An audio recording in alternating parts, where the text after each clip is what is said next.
Selamat siang semuanya. Baik teman-teman, selamat datang kembali di pembelajaran kita hari ini. Sebelum kita masuk ke materi, saya mau ajak kalian ini membayangkan satu hal sederhana dulu. Coba kita pikirkan, sejak kita bangun tidur sampai kita tidur lagi, sebenarnya kita tidak pernah lepas dari aktivitas ekonomi. Karena kita runut pelan-pelan. Coba kita runut pelan-pelan. Kita bangun tidur, mungkin langsung ambil HP. Lalu kita cek notifikasi, mungkin ada marketplace, ada promo, ada iklan. Kita minum, mungkin kita beli air atau kopi. Kita sarapan, entah masak atau beli. Kita pergi ke kampus, sekolah atau kerja. Kita di perjalanan mungkin kita jajan.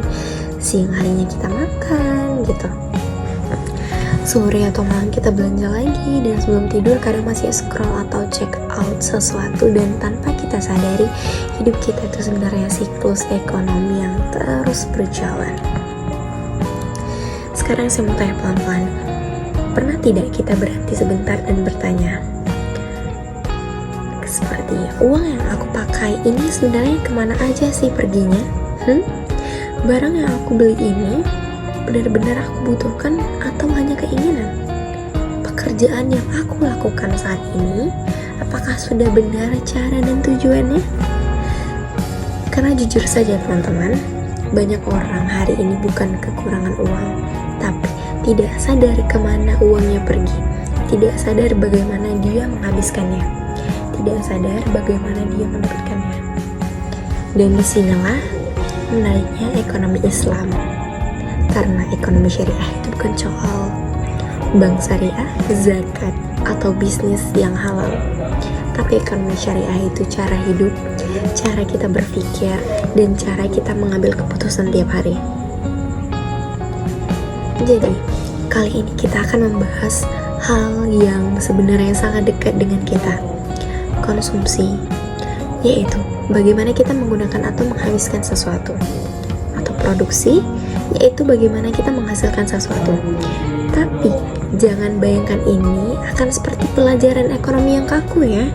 Kita akan ngobrol santai, karena sebenarnya konsep ini ada di kehidupan kita setiap harinya.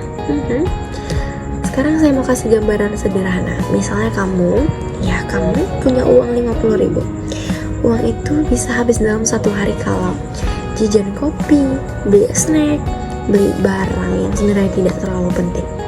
Atau uang itu bisa bertahan kalau dipakai untuk kebutuhan, ditabung, atau diputar jadi sesuatu yang lebih produktif. Nah, di sini mulai terlihat perbedaan cara berpikir. Orang biasa melihat uang sebagai alat belanja. Tapi dalam Islam, uang itu adalah alat untuk bertanggung jawab. Iya, uang itu adalah alat untuk kita bertanggung jawab. Karena dalam ekonomi syariah, setiap rupiah itu ada pertanyaan. Dipakai untuk apa? Dari mana datangnya? Apakah membawa manfaat atau tidak? Sekarang kita geser sedikit ke sisi lain. Selain kita mengkonsumsi, kita juga sebenarnya memproduksi sesuatu. Coba pikirkan. Yang kerja di kantor memproduksi jasa, yang jualan online memproduksi barang jasa, yang jadi guru memproduksi ilmu, yang jadi content creator memproduksi informasi. Artinya, setiap orang itu sebenarnya produsen, tapi dalam bentuknya masing-masing. Tapi lagi-lagi, dalam Islam, produksi itu bukan hanya sekedar yang penting menghasilkan uang, tapi apakah prosesnya benar? Apakah hasil membawa kebaikan? Sekarang saya mau kasih contoh sederhana. Ada dua orang yang sama-sama kerja. Yang A, kerjanya jujur, tidak menipu, hasilnya mungkin biasa aja. Dan yang B, kerjanya cepat kaya, tapi manipulasi, tapi menipu orang. Secara dunia mungkin terlihat sama-sama berhasil, tapi dalam ekonomi syariah, keduanya sangat beda nilainya. Jadi teman-teman, di sini kita mulai sadar satu hal penting. Karena kalau kita salah dalam mengkonsumsi dan memproduksi, maka bukan cuma uang yang bermasalah, tapi hidup kita bisa tidak seimbang, cara kita mencari rezeki bisa salah arah, dan keputusan ekonomi kita bisa merugikan diri sendiri. bukan hanya orang lain. Jadi hari ini saya tidak hanya ingin kalian paham tentang teori, tapi saya ingin kalian sama-sama bisa lebih sadar dalam belanja, lebih bijak dalam bekerja, lebih tenang dalam mengelola uang. Dan satu hal penting, dalam Islam tujuan ekonomi bukan hanya sekedar kaya, tapi hidup yang cukup, hidup yang berkah, hidup yang bermanfaat. Karena kadang orang yang paling banyak uang bukan orang yang paling tenang hidupnya. Dan kadang orang yang tidak terlalu banyak hartanya justru dunianya itu lebih damai, karena dia tahu apa yang dia butuhkan, apa yang dia cukupkan, dan apa yang dia hindari. Nah teman-teman, kalau sudah sampai di titik ini, kita siap masuk ke pembahasan inti. Pertama, apa itu konsumsi dalam Islam, bagaimana aturan mainnya, dan bagaimana Islam mengatur cara kita menggunakan harta. Nah, kita masuk ke bagian pertama dalam pembahasan kita tentang ekonomi syariah, yaitu tentang konsumsi dalam Islam. Tapi sebelum kita benar-benar masuk ke definisi dan teori, saya mau ajak kalian cara berpikirnya sebentar. Baik, coba kita lihat kehidupan kita sehari-hari. Bangun tidur kita butuh apa? Minum, makan, mandi, pakai baju, pergi sekolah, kampus atau kerja, dan tempat lain hal. Dan semua itu kita lakukan dengan sesuatu yang kita gunakan atau kita habiskan. Sekarang pertanyaannya, apakah kita benar-benar sadar bagaimana kita menggunakan semua itu? Karena jujur saja teman-teman, banyak orang yang hari ini pintar mencari uang tapi tidak sadar bagaimana cara menghabiskannya, tidak punya pola konsumsi yang jelas, dan seringkali lebih banyak keinginan daripada kebutuhan. Benar atau benar? Nah, disinilah ekonomi Islam masuk. Karena dalam Islam, hidup bukan hanya soal berapa banyak sih yang kita punya, tapi juga bagaimana yang kita menggunakan apa yang kita punya. Jadi hari ini kita akan fokus satu hal dulu. Apa itu konsumsi dalam Islam? Kita akan bahas pelan-pelan. 1. Pengertian konsumsi dalam Islam. Baik teman-teman, secara sederhana, konsumsi adalah kegiatan menggunakan barang atau jasa untuk memenuhi kebutuhan hidup manusia. Contoh paling mudah gini, makan nasi itu konsumsi, minum air itu konsumsi, pakai kendaraan itu konsumsi, dan banyak hal lainnya itu konsumsi. Tapi kita harus paham sesuatu yang lebih dalam. Dalam ekonomi konvensional, konsumsi sering diartikan sebagai menghabiskan barang untuk mendapatkan kepuasan. Artinya semakin banyak kita konsumsi, semakin dianggap aktif secara ekonomi. Tapi teman-teman, saya pernah belajar di kampus mengenai kepuasan terletak pada batas. Iya. Tapi dalam Islam konsepnya beda. Islam tidak hanya melihat apakah ini memuaskan, tapi juga apakah ini benar, apakah ini perlu, apakah ini membawa manfaat. Contoh sederhana gini, ada 2 orang makan di restoran. Orang pertama makan karena lapar, dia butuh energi untuk kerja. Orang kedua makan karena ikut-ikutan teman, padahal sudah kenyang, hanya ingin ikut gaya hidup. Secara tindakan sama, iya benar, sama-sama makan. Tapi dalam Islam nilainya beda. Bayangkan kamu punya botol air, kamu minum saat haus, itu kebutuhan. Kamu minum terus-menerus tanpa butuh, itu berlebihan teman-teman. Jadi dalam Islam bukan hanya boleh atau tidak, tapi juga wajar atau tidak. Yang kedua, konsumsi sebagai bagian dari kehidupan ekonomi. Teman-teman, kita harus sadar bahwa konsumsi itu bukan hanya soal belanja, tapi semua aktivitas penggunaan barang dan jasa. Contoh kehidupannya gini, membeli kopi di pagi hari, memesan makanan online, membayar listrik, dan banyak hal. Coba kita jujur, coba sekarang kita jujur, berapa banyak dari itu yang benar-benar kita butuhkan, dan berapa banyak yang hanya kita inginkan. Kita hidup di era flash sale, diskon besar-besaran, promo terbatas, iklan yang sangat menarik, dan akhirnya banyak orang yang tidak sadar dan mereka membeli karena emosi, bukan karena kebutuhan. Kayak contohnya gini, beli baju karena lagi tren, beli HP baru padahal HP lama masih bagus, beli makanan tapi tidak habis, dan langganan aplikasi padahal jarang dipakai.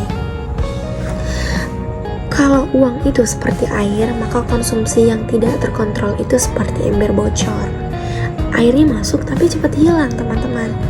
Begini, yang ketiga, perbedaan konsumsi Islam dan konsumsi biasa. Sekarang kita masuk ke bagian penting. Apa sih bedanya konsumsi Islam dengan konsumsi biasa? Pertama, konsumsi biasa itu fokus pada keinginan. Kayak aku mau ini, aku pengen itu. Kalau konsumsi pada fokus kebutuhan, dan dia bertanya, apakah kamu butuh? Apakah ini bermanfaat? Nah, contoh sederhananya, seseorang punya uang, bilanglah katakan 100.000. Yang A beli makanan, bayar kebutuhan, lalu sisanya ditabung. Lalu yang B dihabiskan untuk jajan yang tidak penting, beli barang impulsif, tidak ada sisa. Secara jumlah uang sama, tapi hasil hidupnya itu berbeda. Contoh kehidupan modern. Yang A, uangnya dipakai untuk kursus skill. Yang B, uangnya dipakai untuk hiburan sesaat. Dalam jangka panjang, hasilnya jauh beda. Lalu yang keempat, tujuan konsumsi dalam Islam. Nah teman-teman, dalam Islam, konsumsi bukan hanya untuk memuaskan diri, tapi punya tujuan yang lebih besar. Pertama, untuk memenuhi kebutuhan hidup, kayak agar manusia itu bisa hidup layak. Lalu yang kedua, menjaga kesehatan, makan dan gaya hidup harus sehat. Lalu yang ketiga, menjaga keseimbangan hidup, dia tidak berlebihan dan tidak kekurangan. Lalu yang keempat, menghindari pemborosan, karena Islam itu melarang hidup boros. Jadi contoh nyatanya gini, seseorang itu gajian 50% kebutuhan, 30% tabungan, 20% sosial. Ini contoh konsumsi yang sehat. Kita ilustrasikan, orang yang bijak dalam konsumsi itu seperti orang yang tahu kapan berhenti makan, bukan yang makan terus tanpa terkontrol. Baik teman-teman, kalau kita rangkum bahas hari ini, pembahasan yang pertama, konsumsi adalah cara kita menggunakan barang dan jasa dalam Islam.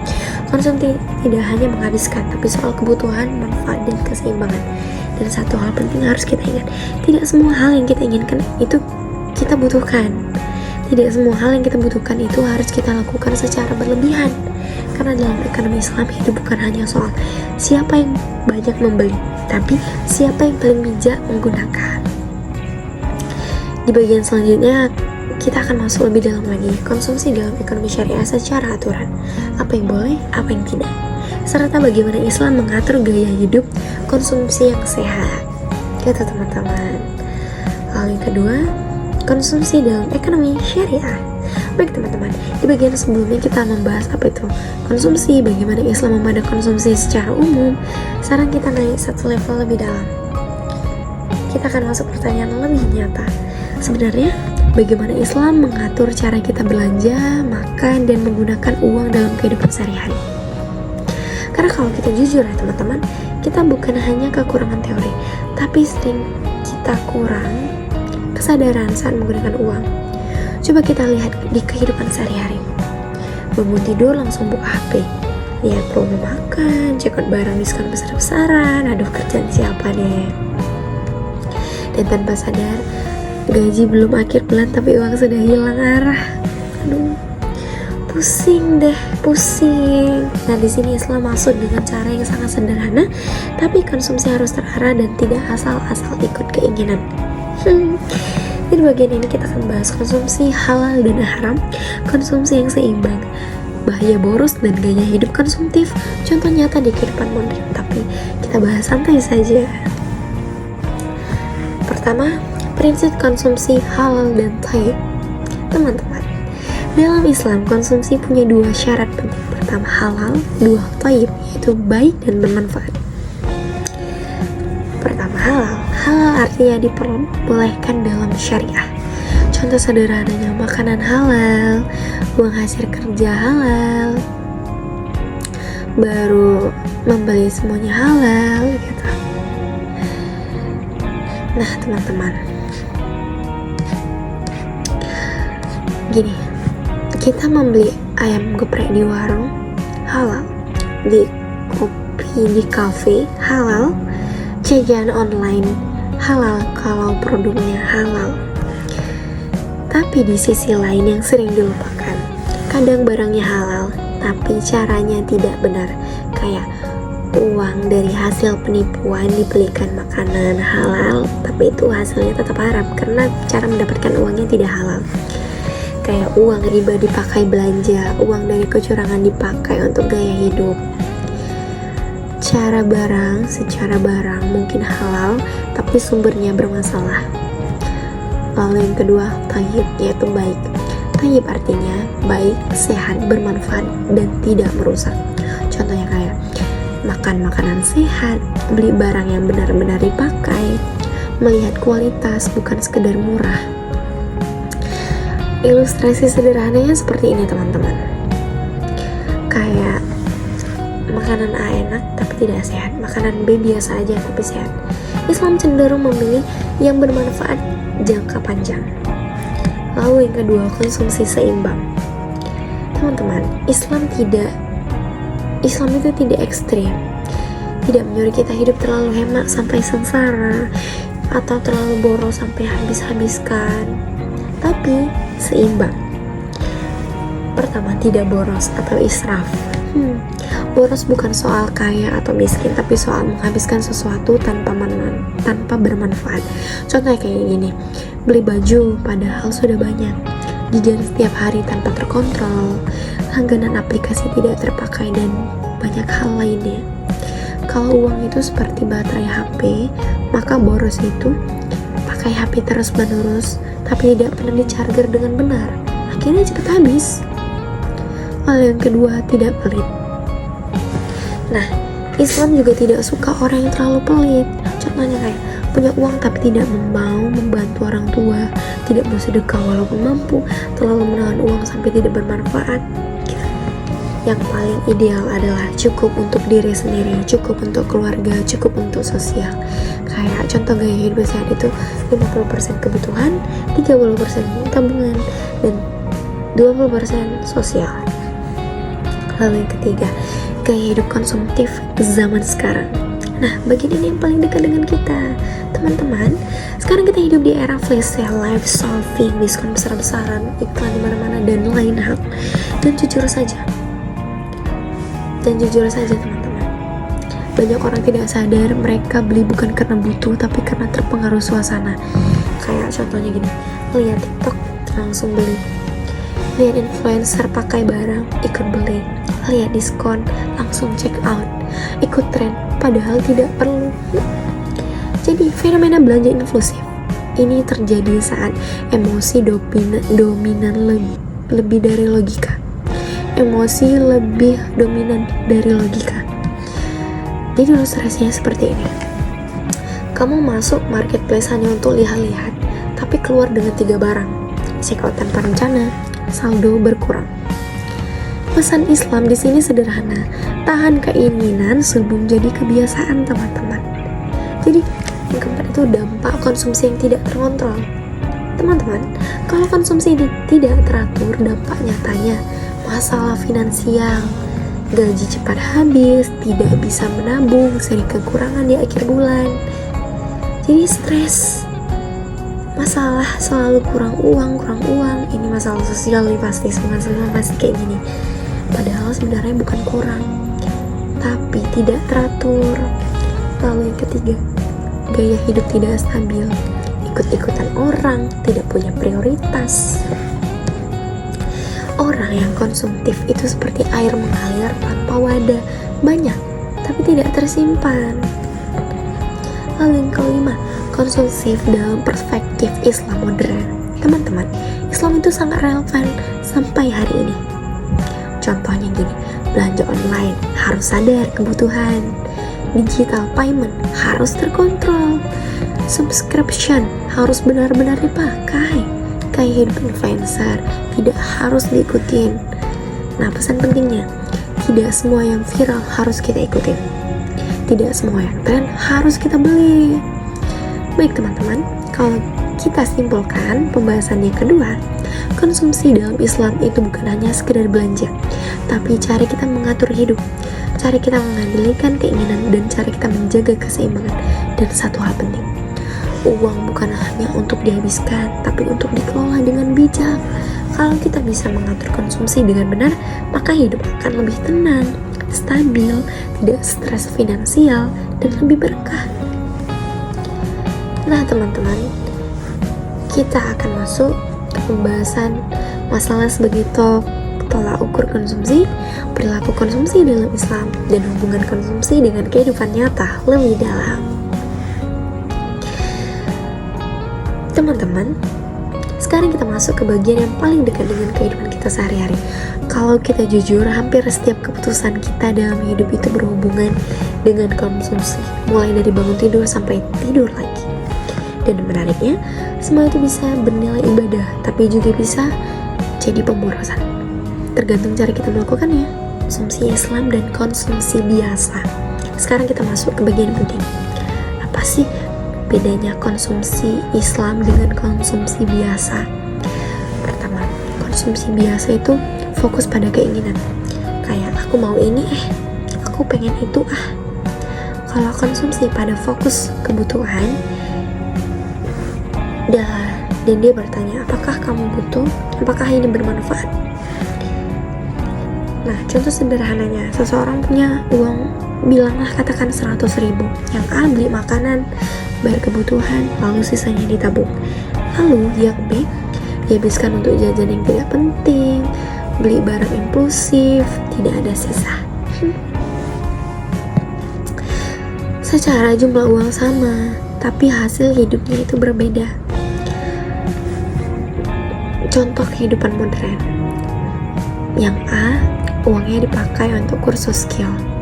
Yang B, uangnya dipakai untuk hiburan sesaat. Dalam jangka panjang hasilnya jauh beda. Lalu yang keempat, tujuan konsumsi dalam Islam. Nah teman-teman, dalam Islam konsumsi bukan hanya untuk memuaskan diri, tapi punya tujuan yang lebih besar. Pertama, untuk memenuhi kebutuhan hidup, kayak agar manusia itu bisa hidup layak. Lalu yang kedua, menjaga kesehatan, makan dan gaya hidup harus sehat. Lalu yang ketiga, menjaga keseimbangan hidup, dia tidak berlebihan dan tidak kekurangan. Lalu yang keempat, menghindari pemborosan, karena Islam itu melarang hidup boros. Jadi contoh nyatanya gini, seseorang itu gajian 50% kebutuhan, 30% tabungan, 20% sosial. Ini contoh konsumsi yang sehat. Ilustrasikan, orang yang bijak dalam konsumsi itu seperti orang yang tahu kapan berhenti makan, bukan yang makan terus tanpa terkontrol. Baik teman-teman, kalau kita rangkum bahas hari ini, pembahasan yang pertama, konsumsi adalah cara kita mengurangkan barang dan jasa dalam Islam. Konsumsi tidak hanya menghabiskan, tapi soal kebutuhan, manfaat, dan keseimbangan. Dan satu hal penting harus kita ingat, tidak semua hal yang kita inginkan itu kita butuhkan. Tidak semua hal yang kita butuhkan itu harus kita lakukan secara berlebihan. Karena dalam ekonomi Islam, hidup bukan hanya soal siapa yang banyak membeli, tapi siapa yang paling bijak menggunakan. Di bagian selanjutnya, kita akan masuk lebih dalam lagi, konsumsi dalam ekonomi syariah secara aturan. Apa yang boleh, apa yang tidak. Serta bagaimana Islam mengatur gaya hidup konsumsi yang sehat. Gitu teman-teman. Hal yang kedua, konsumsi dalam ekonomi syariah. Baik teman-teman, di bagian sebelumnya kita membahas apa itu konsumsi, bagaimana Islam memandang konsumsi secara umum.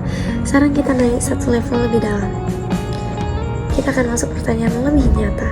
Sebenarnya, bagaimana Islam mengatur cara kita belanja, makan, dan menggunakan uang dalam kehidupan sehari-hari?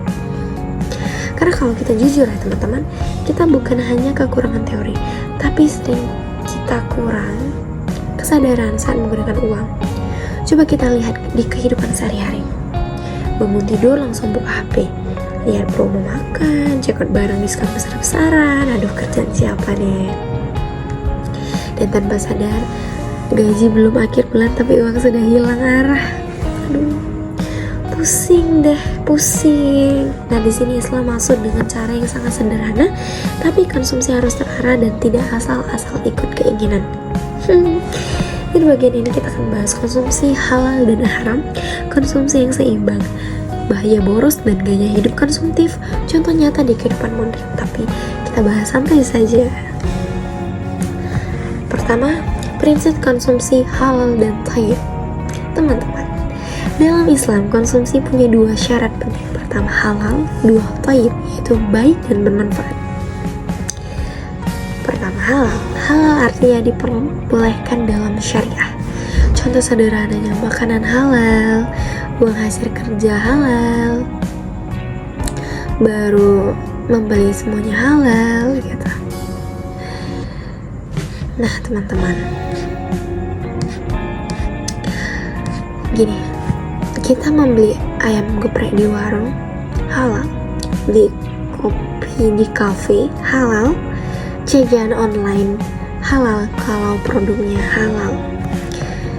Tapi di sisi lain yang sering dilupakan, kadang barangnya halal tapi caranya tidak benar. Kayak uang dari hasil penipuan dibelikan makanan halal, tapi itu hasilnya tetap haram karena cara mendapatkan uangnya tidak halal. Kayak uang riba dipakai belanja, uang dari kecurangan dipakai untuk gaya hidup. Secara barang mungkin halal, tapi sumbernya bermasalah. Lalu yang kedua, thayyib, yaitu baik. Thayyib artinya baik, sehat, bermanfaat, dan tidak merusak. Contohnya kayak makan makanan sehat, beli barang yang benar-benar dipakai, melihat kualitas bukan sekedar murah. Ilustrasi sederhananya seperti ini teman-teman. Kayak makanan A enak tapi tidak sehat, makanan B biasa aja tapi sehat. Islam cenderung memilih yang bermanfaat jangka panjang. Lalu yang kedua, konsumsi seimbang. Teman-teman, Islam itu tidak ekstrim, tidak menyuruh kita hidup terlalu hemat sampai sengsara atau terlalu boros sampai habis-habiskan, tapi seimbang. Pertama, tidak boros atau israf. Boros bukan soal kaya atau miskin, tapi soal menghabiskan sesuatu tanpa bermanfaat. Contohnya kayak gini, beli baju padahal sudah banyak, jajan setiap hari tanpa terkontrol, langganan aplikasi tidak terpakai, dan banyak hal lainnya. Kalau uang itu seperti baterai HP, maka boros itu pakai HP terus menerus tapi tidak pernah di-charger dengan benar, akhirnya cepat habis. Lalu yang kedua, tidak pelit. Nah, Islam juga tidak suka orang yang terlalu pelit. Contohnya kayak punya uang tapi tidak mau membantu orang tua, tidak mau sedekah walaupun mampu, terlalu menahan uang sampai tidak bermanfaat. Yang paling ideal adalah cukup untuk diri sendiri, cukup untuk keluarga, cukup untuk sosial. Kayak contoh gaya hidup sehat itu 50% kebutuhan, 30% tabungan, dan 20% sosial. Lalu yang ketiga, gaya hidup konsumtif zaman sekarang. Nah, bagian ini yang paling dekat dengan kita, teman-teman. Sekarang kita hidup di era flash sale, live shopping, diskon besar-besaran, iklan di mana-mana, dan lain hal. Dan jujur saja, teman-teman, banyak orang tidak sadar mereka beli bukan karena butuh, tapi karena terpengaruh suasana.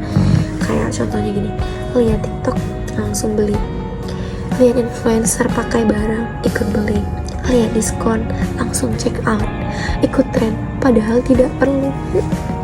Jadi fenomena belanja impulsif ini terjadi saat emosi dominan lebih dari logika.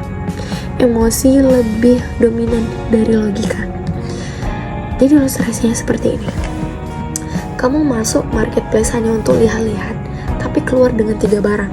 Check out tanpa rencana, saldo berkurang. Pesan Islam di sini sederhana, tahan keinginan sebelum jadi kebiasaan, teman-teman. Jadi yang keempat itu dampak konsumsi yang tidak terkontrol. Teman-teman, kalau konsumsi tidak teratur, dampak nyatanya masalah finansial, gaji cepat habis, tidak bisa menabung, sering kekurangan di akhir bulan. Jadi stres, masalah selalu kurang uang. Ini masalah sosial nih pasti, semua pasti kayak gini. Padahal sebenarnya bukan kurang, tapi tidak teratur. Lalu yang ketiga, gaya hidup tidak stabil, ikut-ikutan orang, tidak punya prioritas. Orang yang konsumtif itu seperti air mengalir tanpa wadah, banyak tapi tidak tersimpan. Lalu yang kelima, konsumtif dalam perspektif Islam modern. Teman-teman, Islam itu sangat relevan sampai hari ini. Contohnya gini, belanja online harus sadar kebutuhan, digital payment harus terkontrol, subscription harus benar-benar dipakai, kayak hidup influencer tidak harus diikutin. Nah, pesan pentingnya, tidak semua yang viral harus kita ikutin, tidak semua yang tren harus kita beli. Baik teman-teman, kalau kita simpulkan pembahasan yang kedua, konsumsi dalam Islam itu bukan hanya sekedar belanja, tapi cara kita mengatur hidup, cara kita mengendalikan keinginan, dan cara kita menjaga keseimbangan. Dan satu hal penting, uang bukan hanya untuk dihabiskan, tapi untuk dikelola dengan bijak. Kalau kita bisa mengatur konsumsi dengan benar, maka hidup akan lebih tenang, stabil, tidak stres finansial, dan lebih berkah. Nah teman-teman, kita akan masuk ke pembahasan masalah sebagai tolak ukur konsumsi, perilaku konsumsi dalam Islam, dan hubungan konsumsi dengan kehidupan nyata lebih dalam. Teman-teman, sekarang kita masuk ke bagian yang paling dekat dengan kehidupan kita sehari-hari. Kalau kita jujur, hampir setiap keputusan kita dalam hidup itu berhubungan dengan konsumsi, mulai dari bangun tidur sampai tidur lagi. Dan menariknya, semua itu bisa bernilai ibadah, tapi juga bisa jadi pemborosan. Tergantung cara kita melakukannya. Konsumsi Islam dan konsumsi biasa. Sekarang kita masuk ke bagian penting. Apa sih bedanya konsumsi Islam dengan konsumsi biasa? Pertama, konsumsi biasa itu fokus pada keinginan. Kayak aku mau ini, aku pengen itu. Kalau konsumsi pada fokus kebutuhan, dan dia bertanya, apakah kamu butuh? Apakah ini bermanfaat? Nah, contoh sederhananya, seseorang punya uang, bilanglah katakan 100.000. Yang A beli makanan, bayar kebutuhan, lalu sisanya ditabung. Lalu yang B dihabiskan untuk jajan yang tidak penting, beli barang impulsif, tidak ada sisa. Secara jumlah uang sama, tapi hasil hidupnya itu berbeda. Contoh kehidupan modern. Yang A, uangnya dipakai untuk kursus skill. Yang B, uangnya dipakai untuk hiburan sesaat. Dalam jangka panjang hasilnya jauh beda. Lalu yang keempat, tujuan konsumsi dalam Islam. Nah teman-teman, dalam Islam konsumsi bukan hanya untuk memuaskan diri, tapi punya tujuan yang lebih besar. Pertama, untuk memenuhi kebutuhan hidup, kayak agar manusia itu bisa hidup layak. Lalu yang kedua, menjaga kesehatan, makan dan gaya hidup harus sehat. Lalu yang ketiga, menjaga keseimbangan hidup, dia tidak berlebihan dan tidak kekurangan. Lalu yang keempat, menghindari pemborosan, karena Islam itu melarang hidup boros. Jadi contoh nyatanya gini, seseorang itu gajian 50% kebutuhan, 30% tabungan, 20% sosial. Ini contoh konsumsi yang sehat. Ilustrasikan, orang yang bijak dalam konsumsi itu seperti orang yang tahu kapan berhenti makan, bukan yang makan terus tanpa terkontrol. Baik teman-teman, kalau kita rangkum bahas hari ini, pembahasan yang pertama, konsumsi adalah cara kita menggunakan barang dan jasa dalam Islam. Konsumsi tidak hanya menghabiskan, tapi soal kebutuhan, manfaat, dan keseimbangan.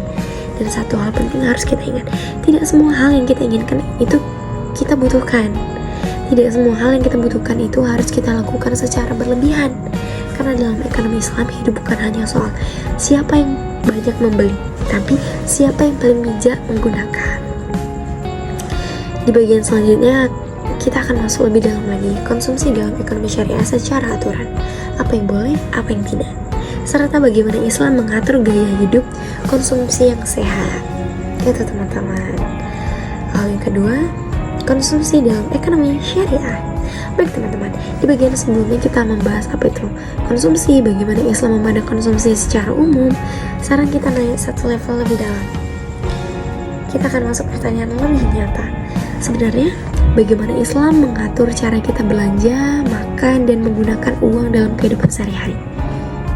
Karena kalau kita jujur ya teman-teman, kita bukan hanya kekurangan teori, tapi sering kita kurang kesadaran saat menggunakan uang. Coba kita lihat di kehidupan sehari-hari. Bangun tidur langsung buka HP, lihat promo makan, cekot barang diskon besar-besaran, aduh kerjaan siapa nih. Dan tanpa sadar, gaji belum akhir bulan tapi uang sudah hilang arah. Aduh, pusing deh, pusing. Nah di sini Islam masuk dengan cara yang sangat sederhana, tapi konsumsi harus terarah dan tidak asal-asal ikut keinginan. Di bagian ini kita akan bahas konsumsi halal dan haram, konsumsi yang seimbang, bahaya boros dan gaya hidup konsumtif, contoh nyata di kehidupan modern. Tapi kita bahas santai saja. Pertama, prinsip konsumsi halal dan thayyib. Teman-teman, dalam Islam konsumsi punya dua syarat penting. Pertama halal, dua thayyib, yaitu baik dan bermanfaat. Pertama halal. Halal artinya diperbolehkan dalam syariah. Contoh sederhananya makanan halal, uang hasil kerja halal, baru membeli semuanya halal gitu. Nah teman-teman, gini, kita membeli ayam geprek di warung halal, di kopi di kafe halal, jajan online halal kalau produknya halal. Tapi di sisi lain yang sering dilupakan, kadang barangnya halal tapi caranya tidak benar. Kayak uang dari hasil penipuan dibelikan makanan halal, tapi itu hasilnya tetap haram karena cara mendapatkan uangnya tidak halal. Kayak uang riba dipakai belanja, uang dari kecurangan dipakai untuk gaya hidup. Secara barang mungkin halal, tapi sumbernya bermasalah. Lalu yang kedua, thayyib, yaitu baik. Thayyib artinya baik, sehat, bermanfaat, dan tidak merusak. Contohnya kayak makan makanan sehat, beli barang yang benar-benar dipakai, melihat kualitas bukan sekedar murah. Ilustrasi sederhananya seperti ini teman-teman. Kayak makanan A enak tapi tidak sehat, makanan B biasa aja tapi sehat. Islam cenderung memilih yang bermanfaat jangka panjang. Lalu yang kedua, konsumsi seimbang. Teman-teman, Islam itu tidak ekstrim, tidak menyuruh kita hidup terlalu hemat sampai sengsara atau terlalu boros sampai habis-habiskan, tapi seimbang. Pertama, tidak boros atau israf. Boros bukan soal kaya atau miskin, tapi soal menghabiskan sesuatu tanpa bermanfaat. Contohnya kayak gini, beli baju padahal sudah banyak, jajan setiap hari tanpa terkontrol, langganan aplikasi tidak terpakai, dan banyak hal lainnya. Kalau uang itu seperti baterai HP, maka boros itu pakai HP terus menerus tapi tidak pernah di-charger dengan benar, akhirnya cepat habis. Lalu yang kedua, tidak pelit. Nah, Islam juga tidak suka orang yang terlalu pelit. Contohnya kayak punya uang tapi tidak mau membantu orang tua, tidak mau sedekah walaupun mampu, terlalu menahan uang sampai tidak bermanfaat. Yang paling ideal adalah cukup untuk diri sendiri, cukup untuk keluarga, cukup untuk sosial. Kayak contoh gaya hidup sehat itu 50% kebutuhan, 30% tabungan, dan 20% sosial. Lalu yang ketiga, gaya hidup konsumtif zaman sekarang. Nah, bagian ini yang paling dekat dengan kita, teman-teman. Sekarang kita hidup di era flash sale, live shopping, diskon besar-besaran, iklan di mana-mana, dan lain hal. Dan jujur saja, teman-teman, banyak orang tidak sadar mereka beli bukan karena butuh, tapi karena terpengaruh suasana. Kayak contohnya gini, lihat TikTok langsung beli, lihat influencer pakai barang ikut beli, lihat diskon langsung check out, ikut tren padahal tidak perlu. Jadi fenomena belanja impulsif ini terjadi saat emosi dominan lebih dari logika. Emosi lebih dominan dari logika. Jadi ilustrasinya seperti ini. Kamu masuk marketplace hanya untuk lihat-lihat, tapi keluar dengan 3 barang, check out tanpa rencana, saldo berkurang. Pesan Islam di sini sederhana, tahan keinginan sebelum jadi kebiasaan, teman-teman. Jadi yang keempat itu dampak konsumsi yang tidak terkontrol. Teman-teman, kalau konsumsi tidak teratur, dampak nyatanya masalah finansial, gaji cepat habis, tidak bisa menabung, sering kekurangan di akhir bulan. Jadi stres, masalah selalu kurang uang. Ini masalah sosial nih pasti, semua pasti kayak gini. Padahal sebenarnya bukan kurang, tapi tidak teratur. Lalu yang ketiga, gaya hidup tidak stabil, ikut-ikutan orang, tidak punya prioritas. Orang yang konsumtif itu seperti air mengalir tanpa wadah, banyak tapi tidak tersimpan. Lalu yang kelima, konsumtif dalam perspektif Islam modern. Teman-teman, Islam itu sangat relevan sampai hari ini. Contohnya gini, belanja online harus sadar kebutuhan, digital payment harus terkontrol, subscription harus benar-benar dipakai, gaya hidup influencer tidak harus diikutin. Nah, pesan pentingnya, tidak semua yang viral harus kita ikutin, tidak semua yang tren harus kita beli. Baik teman-teman, kalau kita simpulkan pembahasan yang kedua, konsumsi dalam Islam itu bukan hanya sekedar belanja, tapi cara kita mengatur hidup, cara kita mengendalikan keinginan, dan cara kita menjaga keseimbangan. Dan satu hal penting, uang bukan hanya untuk dihabiskan, tapi untuk dikelola dengan bijak. Kalau kita bisa mengatur konsumsi dengan benar, maka hidup akan lebih tenang, stabil, tidak stres finansial, dan lebih berkah. Nah teman-teman, kita akan masuk ke pembahasan masalah sebagai tolak ukur konsumsi, perilaku konsumsi dalam Islam, dan hubungan konsumsi dengan kehidupan nyata lebih dalam. Teman-teman, sekarang kita masuk ke bagian yang paling dekat dengan kehidupan kita sehari-hari. Kalau kita jujur, hampir setiap keputusan kita dalam hidup itu berhubungan dengan konsumsi, mulai dari bangun tidur sampai tidur lagi. Dan menariknya, semua itu bisa bernilai ibadah, tapi juga bisa jadi pemborosan, tergantung cara kita melakukannya. Banyak orang berpikir masalah ekonomi itu cuma soal gaji yang kecil atau gaji besar. Padahal kenyataannya itu bukan hanya itu. Ada orang yang gajinya besar tapi masih kurang. Ada juga orang yang gajinya kecil tapi cukup, bahkan tenang. Kenapa bisa gitu? Jawabannya itu ada di satu hal, perilaku konsumsi. Nah, dan di bagian ini kita akan bahas pelan-pelan, bukan hanya teori, tapi bagaimana Islam mengajarkan kita cara berpikir sebelum membeli, cara mengendalikan keinginan, cara membedakan kebutuhan dan ingin, sampai cara hidup yang tidak dikendalikan oleh tren. Nah, hidup seimbang dalam konsumsi. Nah, teman-teman, Islam itu sangat indah karena tidak ekstrim. Tidak menyuruh kita miskin, tidak juga memperbolehkan kita boros, tapi satu kata kunci, seimbang. Ya, kalau kita bayangkan kehidupan itu seperti jalan, maka konsumsi itu seperti kendaraan yang kita kendarai. Kalau terlalu cepat bisa kecelakaan, kalau terlalu lambat tidak sampai tujuan. Contohnya gini, bayangkan seseorang siapa ya kita sebut namanya, Andi lah coba, gajinya itu 4 juta. Kalau dia tidak punya keseimbangan, hari gajian langsung belanja besar, beli barang yang tidak dibutuhkan, atau ikut semua promo, terus merasa ini kesempatan terakhir nih gitu. Akhirnya tanggal 10 dia sudah tidak punya gaji lagi, sudah tidak punya uang. Tapi orang yang seimbang, dia tahu mana kebutuhan, dia tahu mana keinginan, dia tidak panik dengan diskon, dan dia pikir panjang sebelum klik check out. Nah, ini nih kebiasaan yang sering. Hidup seimbang itu seperti mengatur api kompor, teman-teman. Jadi kalau terlalu besar itu makanan cepat gosong. Jadi gini ya, seperti kayak beli baju karena butuh, bukan karena tren. Makan di luar itu secukupnya, bukan setiap hari. Lalu contoh yang sering banget nih kita lakuin itu, beli gadget karena fungsi bukan gengsi. Tapi di mana-mana kan beli gadget tukar gonta-ganti handphone itu karena gengsi.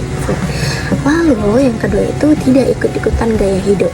Teman-teman, ini bagian yang paling kena nih di zaman sekarang. Kita hidup itu di era TikTok, Instagram, Shopee Life, atau influencer lifestyle gitu. Dan tanpa sadar kita mulai hidup itu bukan dari kebutuhan kita sendiri, tapi dari apa yang kita lihat. Gini, realita yang sering terjadi itu kayak seseorang awalnya tidak butuh handphone baru, tapi karena lihat orang unboxing, lihat teman-teman upgrade, lihat influencer review, akhirnya dia merasa aku juga harus punya nih gitu. Padahal HP lamanya itu masih bagus. Jadi contoh lainnya tuh gini lah teman-teman, kayak ikut nongkrong mahal supaya dianggap gaul. Aduh, beli outfit hanya untuk foto, lalu ikut tren skincare padahal dia tidak cocok loh. Kayak beli barang viral padahal dia tidak pernah pakai gitu. Aduh, banyak banget nih. Jadi gini teman-teman, dampak besarnya pertama, uang cepat habis. Kedua, stres finansial. Lalu yang ketiga, hidupnya itu tidak stabil dan selalu merasa kurang gitu kan. Lalu yang ketiga, punya prioritas dalam hidup. Nah teman-teman, kalau kita hidup tidak punya prioritas, maka semua terlihat penting. Padahal tidak semua harus dilakuin itu sekarang. Kayak urutan prioritas dalam Islam nih kan, itu meliputi kayak kebutuhan dasar, kewajiban, kenyamanan, lalu kemewahan, barang tersier.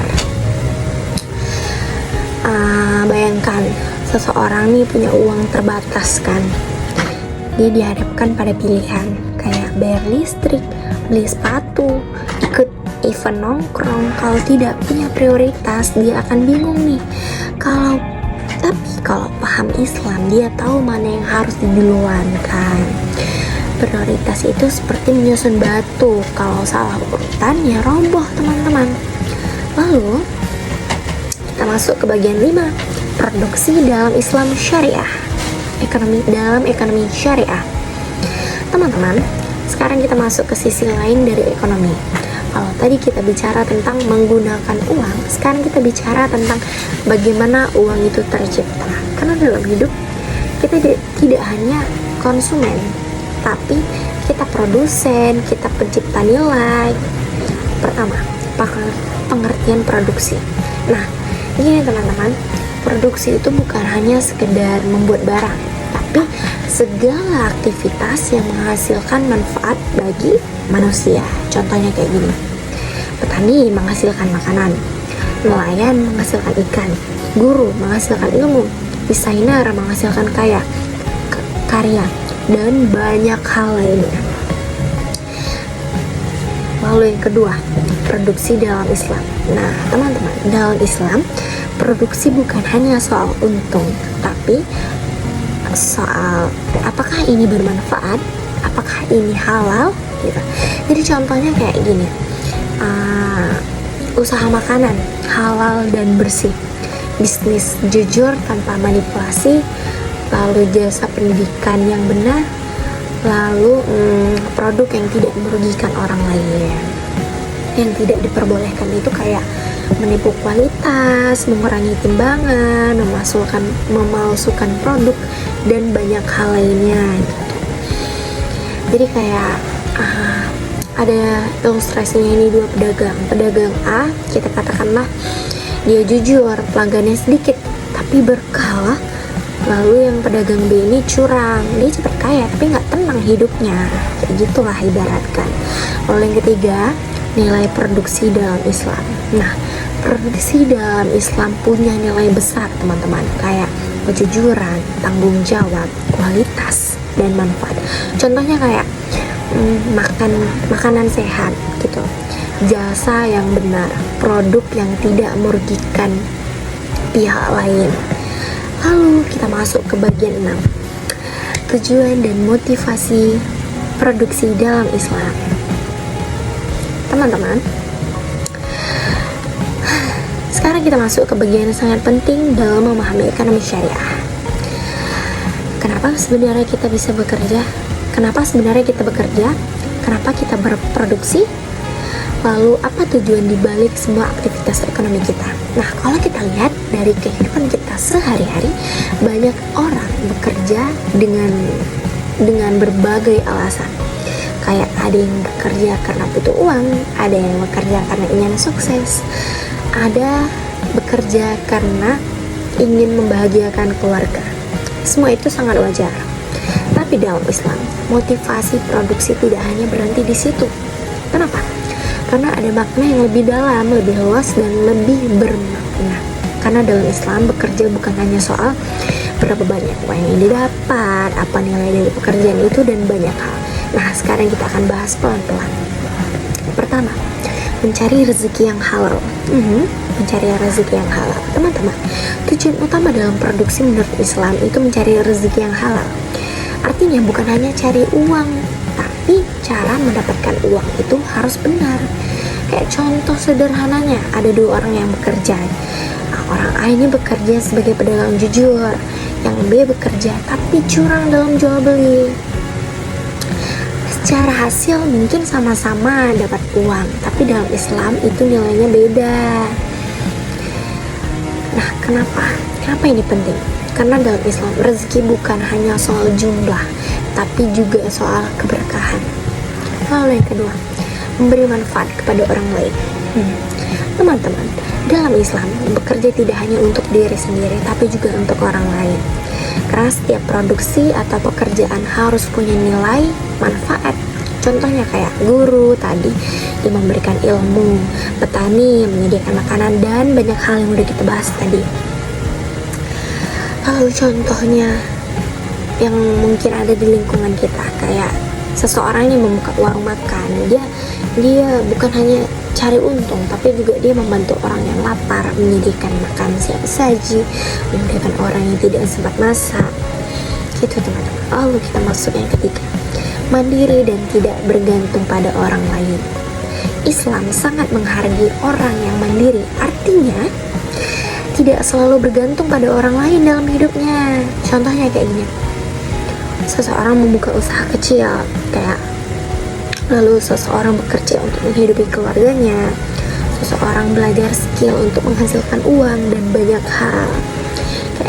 Kayak anak muda lah, dia tidak hanya menunggu uang dari orang tuanya, tapi dia bekerja freelance, jualan online, membuka jasa kecil-kecilan, dan banyak hal lain.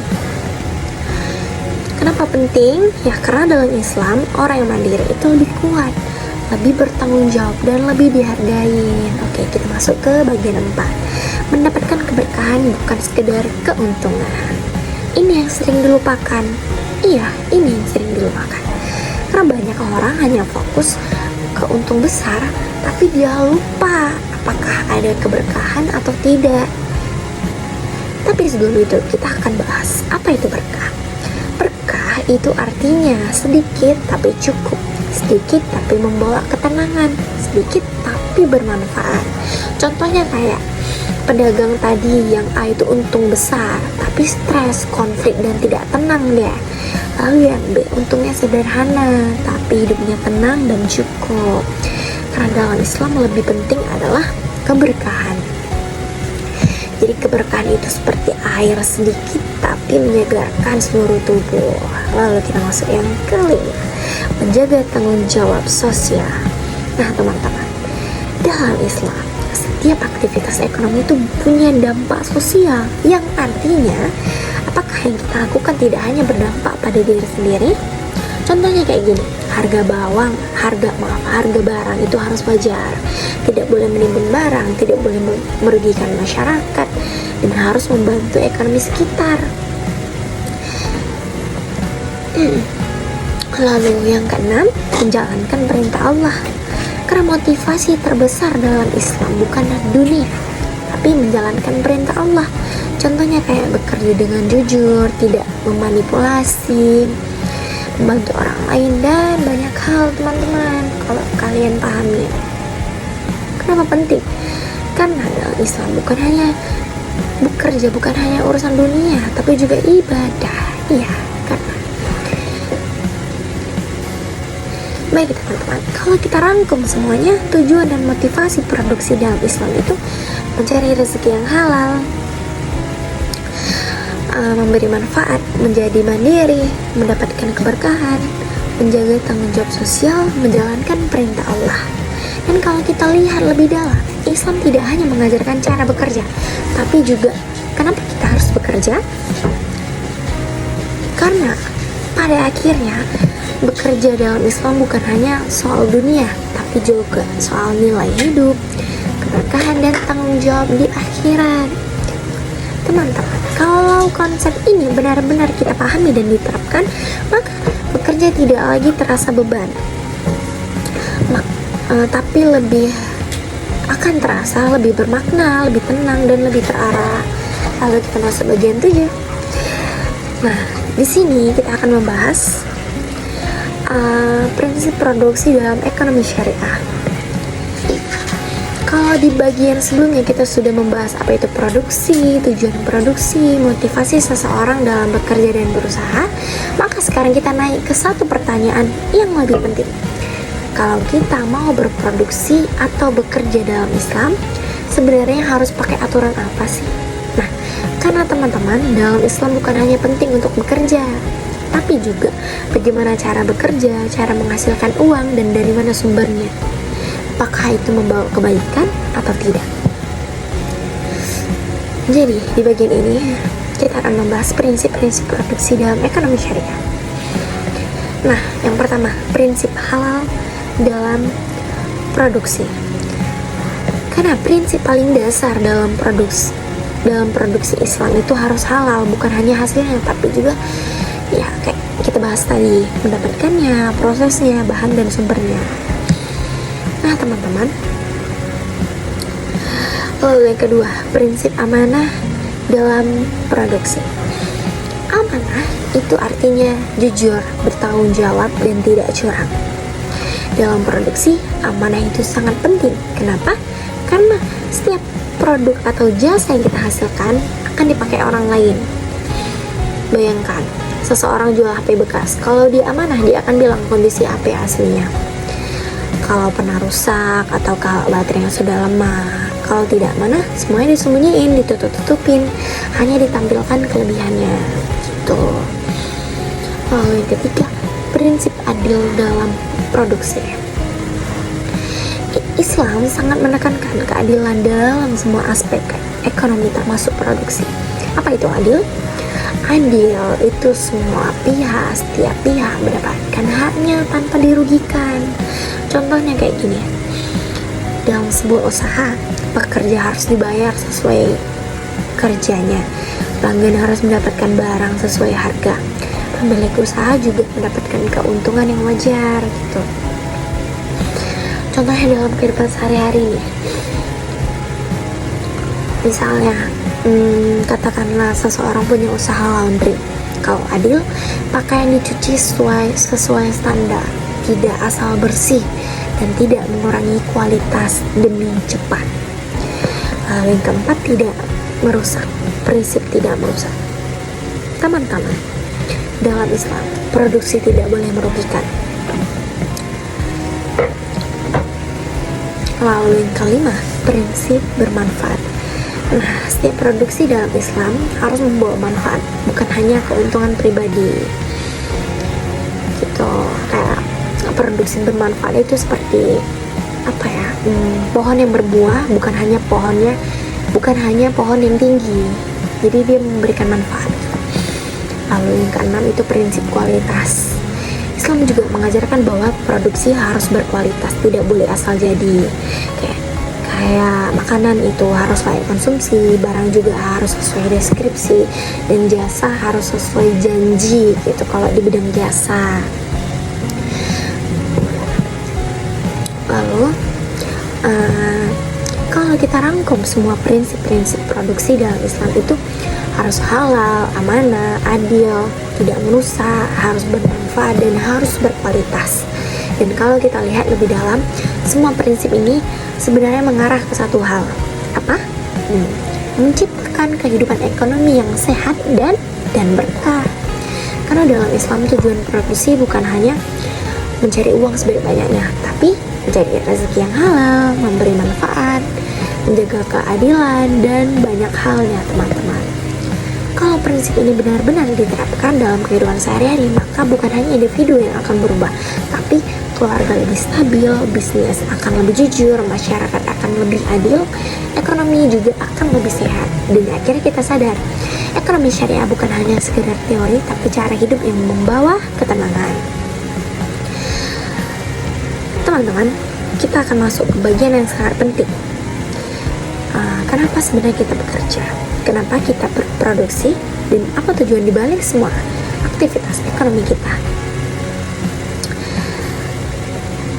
Tapi dalam Islam, motivasi produksi tidak hanya berhenti di situ. Ada makna yang lebih dalam, lebih luas, dan lebih bermanfaat. Karena dalam Islam, bekerja bukan hanya soal uang, teman-teman.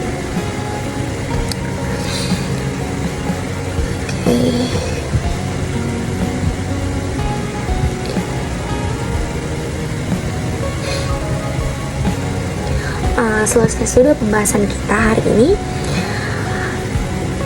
Saya harap teman-teman dapat memahaminya lebih dalam apa yang telah kita bahas dari awal sampai akhir. Oke, sampai ketemu di next video lainnya. Bye bye. Assalamualaikum warahmatullahi wabarakatuh.